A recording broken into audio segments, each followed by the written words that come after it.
Welcome to the Choice Lifestyle Podcast. I'm your host, Nastasha McKeon, founder and CEO of Choice Juicery, author of Plant Food is Medicine, and naturally a health, wellness, and mindfulness enthusiast. I believe that happiness is a choice, and I built my company upon this ethos. This show is a platform where we will discuss all things health, wellness, and mindfulness in hopes of inspiring you further on your journey.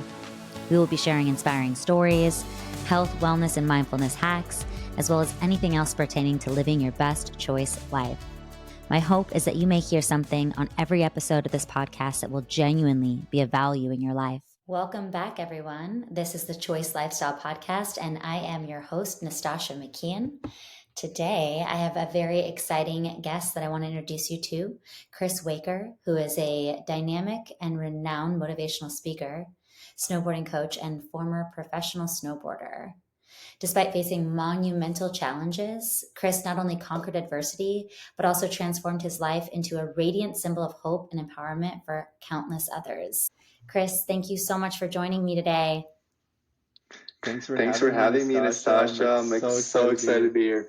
Yeah. Now, I know a little bit about your story. I know we've spoken a little earlier, and obviously we have a mutual friend who shared your story with me, which is what inspired me to reach out to you and get you on the podcast. I'm excited to dive into that. But before we dive into your whole story, tell us just a little bit about what you're up to these days. And I also want to hear a little bit about how you even got into snowboarding to begin with. So these days, I'm currently residing in Southern California in San Diego, still doing some physical therapy and hanging out by the beach and pursuing other life passions. So as far as snowboarding goes, I grew up in the beautiful Green Mountain state of Vermont on the East Coast. Had the most amazing childhood, spending my entire life outside, doing all of the action sports stuff, snowboarding, skateboarding, surfing. I was adrenaline junkie, so my dad put me on motorized vehicles before I could even walk snowmobiles, dirt bikes, four-wheelers. If I had a Did motor. you that how did you get inspired into all that stuff? Is it like dad, mom, brothers? How did you find yourself in all those places? Did it run in the family? So for sure, father. Okay. Dad definitely loved anything with a motor, and was a bit avid skier growing up. Mother, not so much. She did not do any of it at all. Dabbled a little bit on the motorized vehicles, but no, it was mainly the father influence that got me into all the action sports and adrenaline junkie stuff. Now, you mentioned yesterday when we chatted briefly, maybe it was the day before yesterday, but you mentioned going to a school that was for snowboarding. How did you end up at a snowboarding? Was it high school? How did you end up at a school, like a private school for snowboarding? That's just incredible. I didn't even know that existed. So yeah, I started competing snowboarding, and as I progressed, I ended up winning the Vermont State Championships, qualified for nationals, and then I got accepted to a school called Stratton Mountain School, which was 30 minutes from my home, luckily. So I was a day student, and it's an elite level winter sports academy where athletes from all different disciplines, whether it be Nordic skiing, alpine skiing, and of course snowboarding, we all are there for the same purpose, and that's to become the best possible competitors we could be. And it's a full-on high school, but also focused on your athletics as well. So it was a Wow. pretty crazy schedule, very prestigious school. So 100 of the alumni were named to national teams, Wow. 40 of which were named to Olympic teams, and 6 alumni had won Olympic medals. So some big shoes to fill for sure. But I was so blessed to be able to pursue my passion as a competitive snowboarder and also, balance the academic side as well. Absolutely. At what point or what age were you when you decided that that was the path for you, that you were going to pursue professional snowboarding? It probably wasn't around like till 16 where I was like, okay, I can have a career out of this. And 17, I competed in my first World Cup, And then it Seven. was kind of 17. Yep. That's insane. Yeah, I remember going to Breckenridge for the first time, and I thought Vermont had mountains, and the Rockies put our mountains to shame. It was crazy. They, span from 8,000 feet to 14,000 feet, Wow. just next level terrain parks and all that. So yeah, that's when I kind of the transition went from like just a passion project to this could be a career. Wow. That's incredible.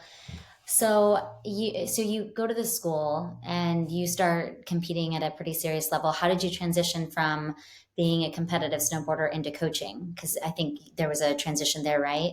Where you started like, Right. "Oh, I'm going to teach this stuff and raise these Olympic athletes."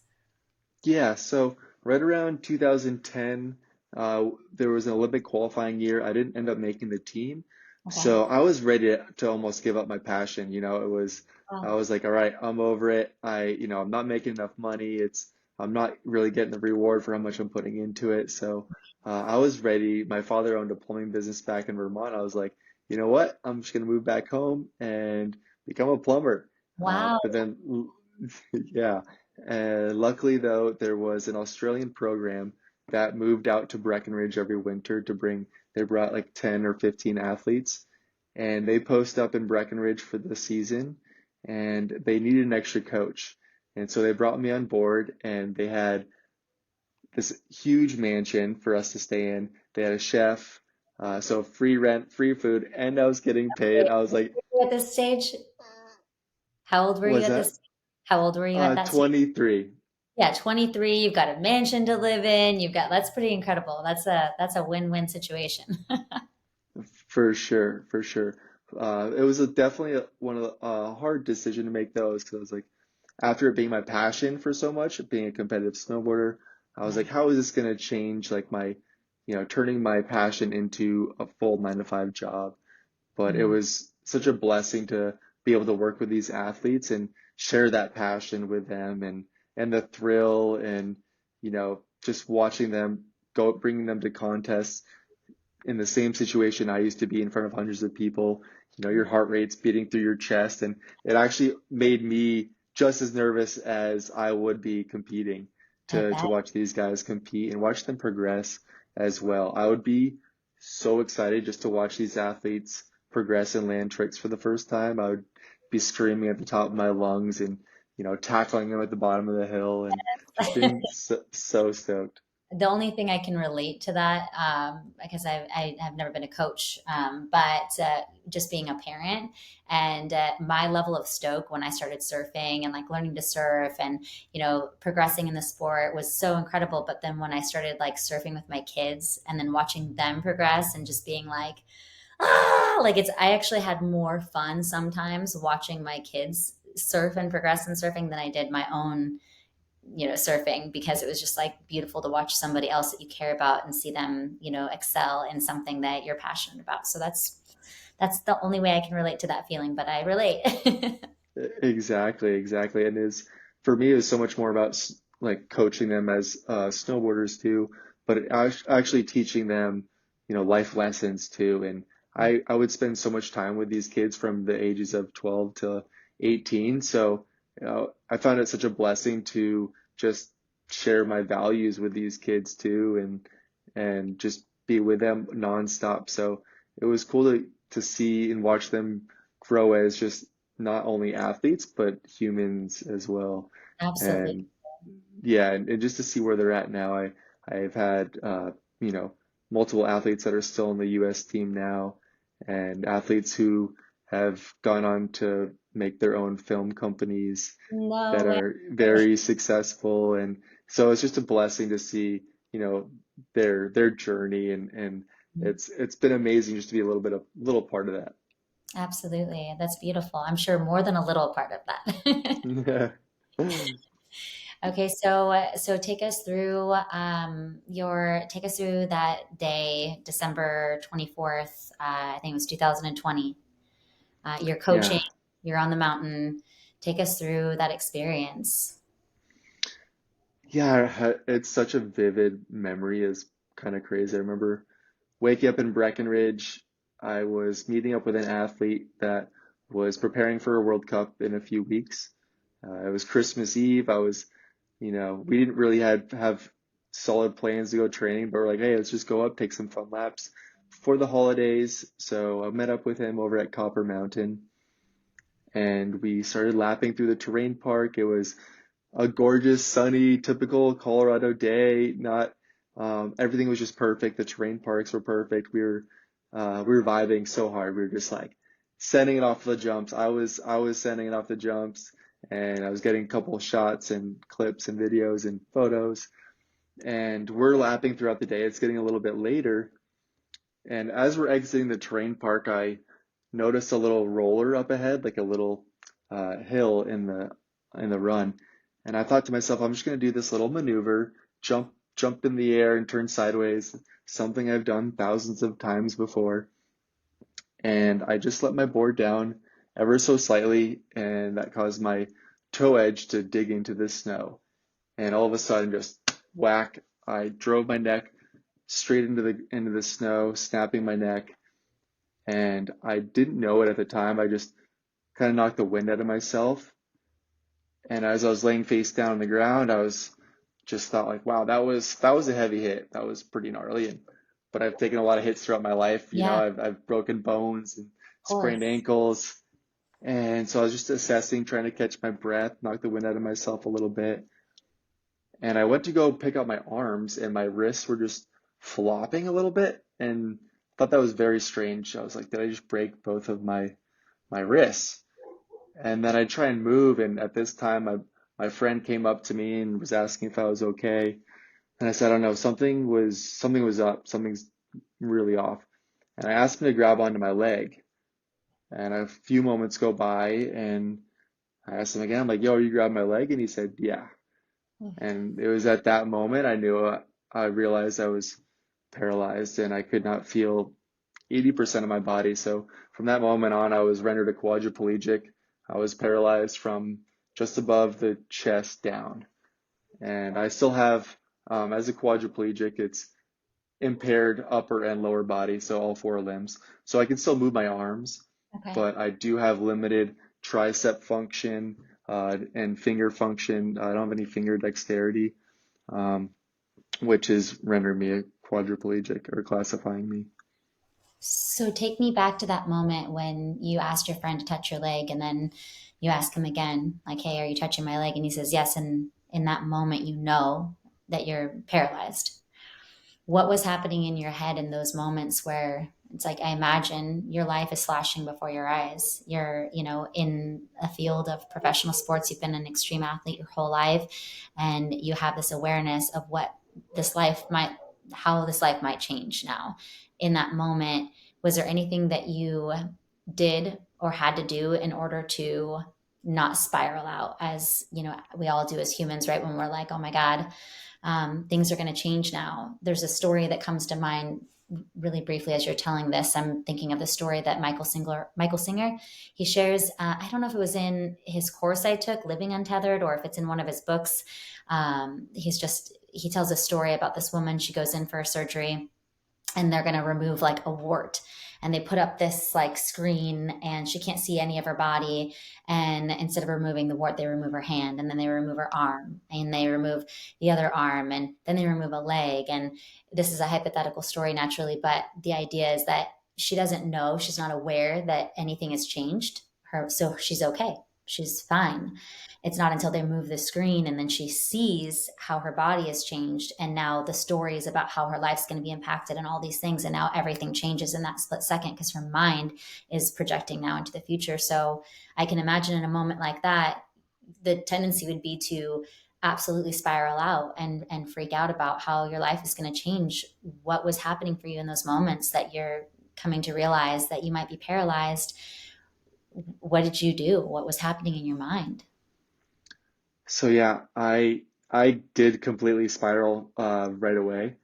I I screamed out, "Fuck, my life is over." At Wow. the Yeah, I immediately had a flashback of everything that gave my life so much joy and happiness. Wow. I just thought about how I wasn't going to be able to initially coach again. I wasn't going to be able to snowboard again, mountain bike, walk, just ride my dirt bike, anything. Like everything just got ripped away from me. And I realized, though, luckily pretty quickly that I think it was just the anxiety was rushing through my body and I was kind of freaking out. Yeah. And I realized that this wasn't helping and it was making it a lot worse. And so I just took a couple of deep breaths because uh, although it wasn't this crazy, it wasn't a pain that I've ever felt before. It was very, very different because I was paralyzed. But it was just a really uncomfortable feeling that was rushing through my body. So I just kept telling myself I'm going to be okay and just took some deep breaths. And from then on out, I was just like, all right, rip these negative thoughts out of your brain. And I remember being in the hospital too and just visualizing these thoughts and just ripping them out of my brain, throwing them into a trash can. I was Wow. like, I cannot focus on these negative thoughts or emotions right now. And it was amazing because as I focused on these positive things from this moment on, the ski patrol reached out to me, the paramedics on the hell. So I'll keep sharing my story a little bit. The ski patrol came, put me on a toboggan. They got me down to the bottom of the hill, transferred me over to an ambulance. There's a helicopter pad right at Copper Mountain. So luckily I was flight for life right down to Denver St. Anthony Medical Center, which is like a 30-minute, 45-minute helicopter ride. But it was crazy because each interaction I had with all these people, I had a smile on my face and I was thanking them so much for their help. And I knew that the ski patrol, they were trained professionals. They were going to take good care of me. And I Yeah. thanked them for making sure that my neck was secure. I was talking to them, I was telling them I was in a little bit of pain. And I was thanking the flight paramedics. I was telling them I was a little bit cold. They gave me a blanket. I'm like, you guys are awesome. This wasn't the helicopter ride I was hoping for, but thank you so much for airlifting me down to the hospital. And each one of these people actually reached out on social media, and even my nurses at Craig Hospital when I was in the intensive care unit, they all reached out and just wanted to check up and say how much of a blessing it was to be able to help me and show support, and how it was amazing to see at my darkest moments that I had a smile on my face and I was so grateful for having them help me. And they told me that it gave purpose in their life and in their jobs to fulfill them, and it gave them purpose and meaning in their lives. And it was just so great to hear that because it was during COVID, so a lot of the healthcare workers, they've been through some gnarly, rigorous times of Right. late, like gnarly stuff was happening in our world at this time, and our healthcare professionals were taking the brunt of it. So, uh, I'm sure a lot of them are getting burnt out, and it was cool to hear my impact that I had on them. Absolutely. You know, it's interesting choice. My company, one of the ethos that I built the company upon is this idea of choose happiness. I think you've been into the stores before and you've probably seen our t-shirts and the writing on the wall. Choose happiness is a big part of it. And I'm always teaching the team because we have some expectations around our team members and myself, everyone that works for Choice around how we show up to work and making that conscious choice every day to choose happiness despite what's happening. And I'm always saying, like, it's easy to choose happiness when everything's going your way. It's easy to choose happiness when Mhm. you're winning the gold medal and everything's working out for you. But when part of my expression, when shit hits the fan, can you show up and can you choose happiness despite the unknowns, despite the adversity? Can you show up and choose happiness? And it sounds like that's just such an incredible example of you in the midst of probably one of the gnarliest things you've been through in your life at that time. You're smiling and you're thanking people for their help and you're like having this positive attitude instead of wigging out and freaking out. You're sitting here making a positive impact on the people around you that are there to help you despite this life altering circumstance that you found yourself in. So that's just such a beautiful testimony to how you can show up even when things are going real sideways for you. Yeah, and it's almost, I mean, I would like to say choose happiness, but it's almost positivity is choosing positive thoughts, right? And choosing positivity doesn't always mean that you're going to be happy, right? It's choosing it's choosing positivity in the dark times that is really going to have that profound impact on where your mind goes because although positivity can lead to happiness, Yes, it doesn't always mean that you're going to be happy during it. absolutely. And yeah, and so for me, choosing to be positive is even when I'm depressed, when I'm sad, it's perfectly normal to have dark times. I still do, and Yeah. I still go through things on a daily basis that's a struggle. But choosing to be positive is so much easier for me to come through those dark moments Absolutely. and find that happiness and find that silver lining in those dark moments. It's not always easy. It's something that you have to work on continuously.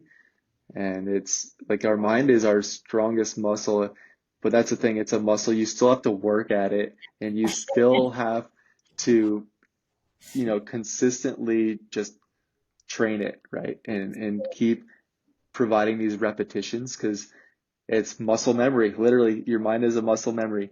The more you do things over and over and over again, the more you can build these repetitions, and you don't even have to think about how you can react. Sometimes, if you just do things over and over and over again, you can build this kind of a instinctual just pattern, right? You don't think, you just react.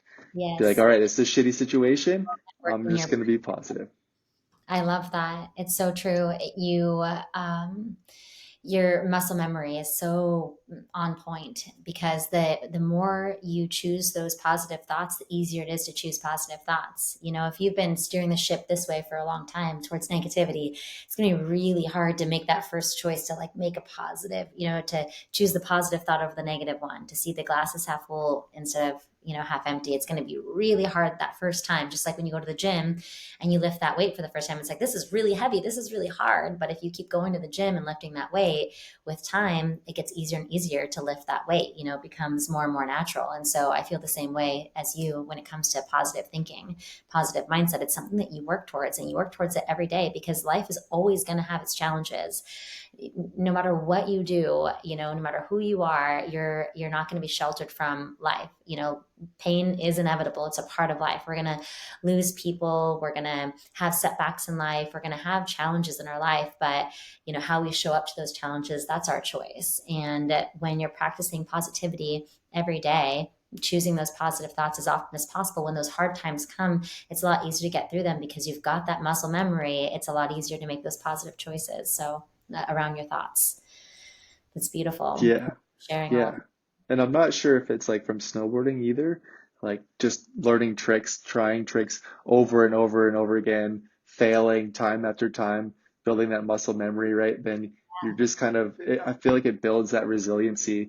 The more times you fail, the more times you learn, and you learn to to change that perspective of like, okay, this isn't a negative thing. Failing isn't so negative. It can be positive and you can learn from it. And I think snowboarding has taught me a lot about that, and as that has actually helped me tremendously through my recovery. Of I had to literally relearn everything new. I had to relearn how to sit in a wheelchair. I had to relearn how to.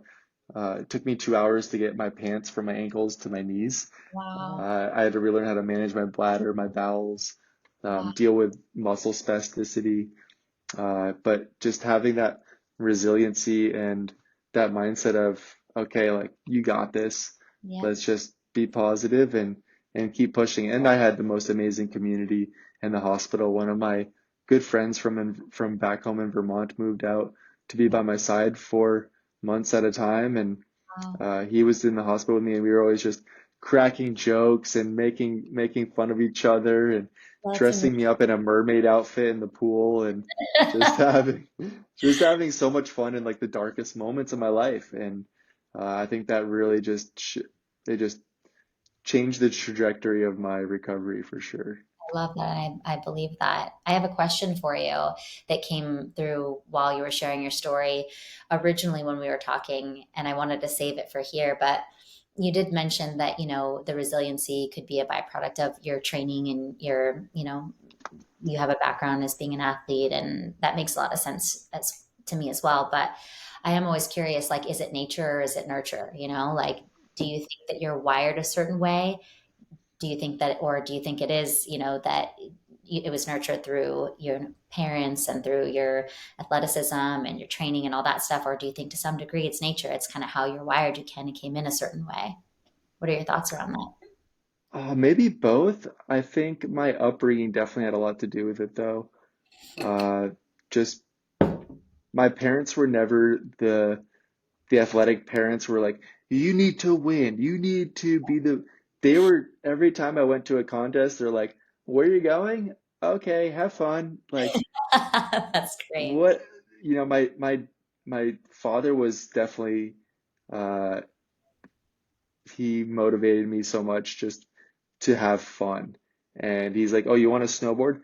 Let my let me have my friend teach you how to weld snowboard rails, and we'll set up some rails in the backyard. And he used to make snow as a kid, so he bought this thing called a backyard blizzard. It hooks up to your garden hose. It's a backyard snowmaker. And we used to drain the water out of our house weekly. And I had the most amazing little terrain park in the backyard just because it was Wow. my passion. My dad was like, "Oh, you like to snowboard? Let's Wow. build a terrain park in the backyard." So it was one of those things where it's just, I think nurture for sure definitely had a lot to do with, um, and it was funny because growing up, it was kind of awkward at times. My dad was always, he always talked to anyone on the side of the road, someone who had the hood up on their car. He's like, "Hey man, what's going on? And I'm like, "Dad, why are you talking to this random stranger?" He's like, "Maybe he needed some help." And I think that went a long way where I was just like, it was funny because it was a little bit awkward at first, but now Yeah. looking back at it, I'm like, okay, that's where I got some of that, that loving, good morals and good values out of, and just always down to help someone out. And him being a plumber, he would, if it was an easy thing where he just walked in, flip a switch, he'd be like, "Oh my gosh, thank you so much for turning our water back on." He's, "Don't worry about it, like, have a good weekend." And so he's just always just a helping guy for sure. Incredible, man. I mean, just from like buying you a snowmaker for your backyard to support your passion for that's just wow, Father of the Year award. Oh yeah, and then I don't know if you know those like stadium lights that they have for the road workers. He Yeah. got a set of those. So Stop. pretty much at the top of our hill, we had these stadium lights that would blast throughout the valley, make all the neighbors a little pissed off. But he's like, "Hey, my son wants to be a snowboarder, so I'm gonna help him be a snowboarder." What a guy.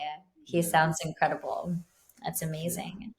I know, we don't have a ton of time left, and I don't want to leave this part of the story out because I think it's such an important part of your journey. If you're open to talking about this as well, I know you mentioned that one of the things that you struggled with in your recovery was you said to me something along the lines of it was really hard to accept my limitations while I was living with somebody who couldn't accept my limitations. So if you don't mind sharing a little bit about, that situation. I know you went through a divorce and some dark days. I'd like to hear a little bit about that and then a little bit of what you did to pull yourself out of that. So if that's okay with you, share a little bit yeah, about of course. Yeah, so right around the time where I started coaching, I actually met someone in Breckenridge on the chairlift, and yeah, we kind of grew an amazing life together. We were very adventurous and spent our entire, life in the outdoors, snowboarding together, mountain biking, and ended up getting married 8 years later. And so throughout my accident, she was, I can only imagine her, what, how that affected her, right? Everyone handles trauma differently, but having that call on Christmas Eve saying, "Hey, your husband has been in an accident, pack a bag. We don't know what kind of condition he is." That sounds, I can only imagine what trauma that does to someone. And she was an amazing asset to my recovery. She helped me schedule physical therapies and hyperbaric chambers, massages, made sure that right when I got out of the hospital, I was super busy. But she was always hanging on to the fact of like, you're gonna get better, right? Like you're gonna walk again, like, and I was almost accepting me not walking again more than she was. And we moved to San Diego after 8 months after my injury, just to get out of the snow, out of Breckenridge, and move to the beach, somewhere where it was more suitable to be in a wheelchair. There's a great rehab center up here. And our relationship just kind of started fizzling, and she wasn't there emotionally and physically, and she was kind of holding on to the fact that I wasn't going to walk again. Yeah. And I don't think she was okay with that. And our relationship didn't look the same. And some of her impatiencies it was a struggle for me. It made me feel like a burden. Yeah. And before we moved out even to California, like I said, I was accepting of my injury. But when some of her impatiencies where it was too much for her to handle, I was like, well, if you can't handle this, if the one person that I love and is supposed to be here for me isn't acceptance of me, of the new me, then how am I supposed to accept myself? And that was honestly the only time throughout my recovery where I considered ending my life. And I had suicidal thoughts, and it was just really hard to go through that. I had some hard conversations with my mom where I was just like, I don't know if I can live anymore like this, like this, after you say your vows, in sickness and in health, us, death do us part. It was just hard to have that one person you're supposed to lean on just kind of not be there. And that was definitely the hardest moments of my life. But then once she moved out, and it definitely took a little while to move on from that, and a couple months of me setting boundaries a little bit and trying to move forward. But then I went on this most amazing trip with this lady, Sherilyn, and I was going up to Santa Cruz to go on a surf trip, an adaptive surf trip. And we drove through Big Sur, and we just had the most authentic conversation about relationships and appreciating relationships for what they were, and almost just looking at them in a positive light. Be like, you know what? At that time in my life, maybe I needed her push, and needed her to push me in other ways. But if I truly loved her, I wanted her to be happy, and if it wasn't for me, then I needed to let her go. And after I let her go and just finding a new roommate, I was shocked in how much of a better environment I was. I didn't feel like a burden anymore. Wow. I felt alive again in this positive environment, and it was amazing to see where my mental state went from there. And I just that's when I started getting into public speaking, and was acceptance of my life the way it was. And I was able to share that with people, and being comfortable in my situation. I was like, you know what, this is me, like it or not, and I think that's, yeah, and I think it's been terrifying getting back into the dating world, just because of, before, when I started dating, there were no, Tinder or Hinge or all of these crazy dating apps where people are throwing on filters and just not being their true self. So I was so worried. I'm like, who is gonna love me the way I am, like the new me? And so it was definitely took a lot of vulnerability to get on there and start meeting people. But then I realized how much of a blessing it actually was to be in a wheelchair. I was like, you know what? This is gonna filter out so many people that I have no desire to be with. So it's actually been a blessing, and I've met some amazing people and amazing connections, and I've really found out what I value in other people, and things that I was maybe missing in previous relationships, just some deeper emotional connections and conversations, and physicality, just more physical touch, and I don't know, just stuff that I was maybe missing out on that I had no idea until I got out of that environment. Absolutely.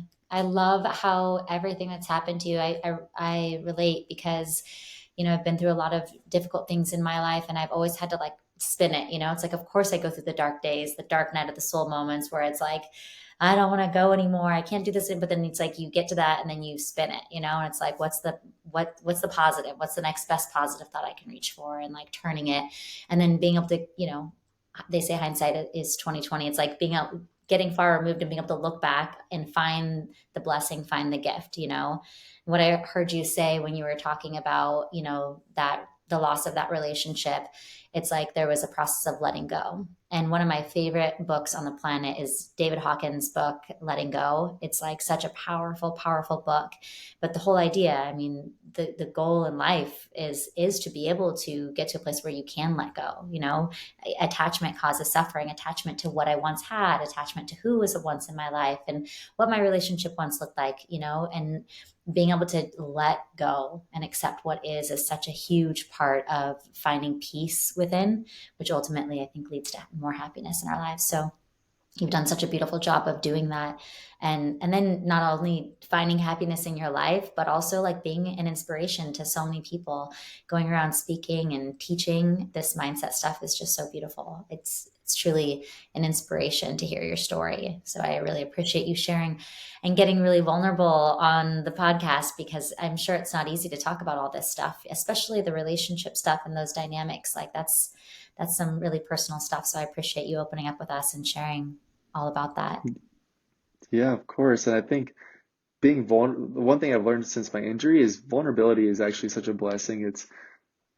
It's allowed me to cope a lot with relationships and my injury. And the more I talk about it, the more I can move past it and be Mhm. comfortable with where I'm at now and appreciate the past. And, it's like I was saying before, it's easy to look at your previous relationships and just think about the good times. I think that's hard for us to move on about previous relationships when we're just like, yeah, I miss this, but it's also, for me, I was like, to realize the dark moments of my life, I was like, you know what, maybe that was a toxic relationship. Maybe that wasn't the best thing for my life. Yeah. And so it's definitely easier to move on. Yeah. And it's just So, of funny how we always give ourselves we're our own like hardest critic, right?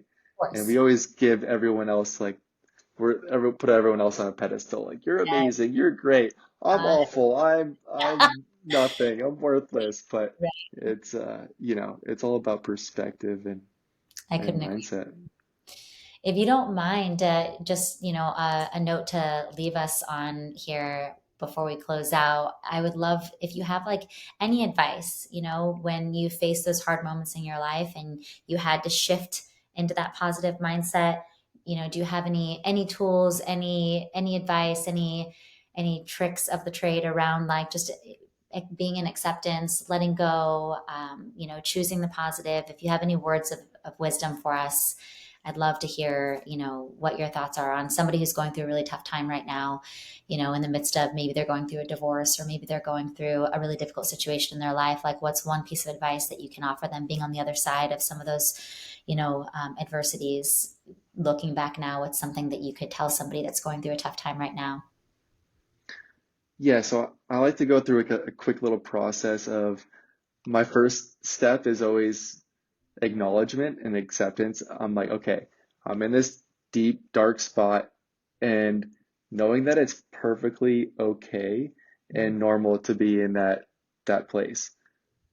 But then knowing that it's going to pass. I think this is one of the hardest things, especially when you're in that moment, is telling yourself and knowing that this does not only define myself, this isn't going to be forever. This is going to pass. And then how do we get out of that dark moment is, for me, I like to focus for every negative thought that I have, I like to focus on three positives. I call it the positivity ratio. I love So, yeah. So for every negative thought, I try and tell myself three positive things. And I feel like that just reiterating that over and over again helps me tremendously. Working that muscle, right? That muscle memory, yep. I Sure. love it. Those are such wonderful shares. Oh my gosh, this has been such a blessing. I really enjoy chatting with you and hearing your story, and your insights are beautiful and profound. And I can't wait to share this conversation with our community. Thank you so much for your time. Thank you so much for having me, Nastasha. It's been amazing connecting with you. Absolutely. Thank you so much for listening in. If you've enjoyed this episode, I'd love it if you could leave a review so we can reach more people. I might even share your review on future episodes. If you go to the link in the show notes, you can find and sign up for our newsletter so that you're notified when a new episode comes out. You can support the show by purchasing anything from the Choice Juicery online shop at choicejuicery.com. Or, of course, if you're lucky enough to live in San Diego, you can visit any of our 7 locations here in San Diego and Orange County. And please feel free to connect with me on social media at Nastasha Mickeon. That's NASTASHAMCKEON. Don't forget that extra S. Or you can connect with us at the Choice Juicery Instagram at Choice Juicery. Thanks again for listening in.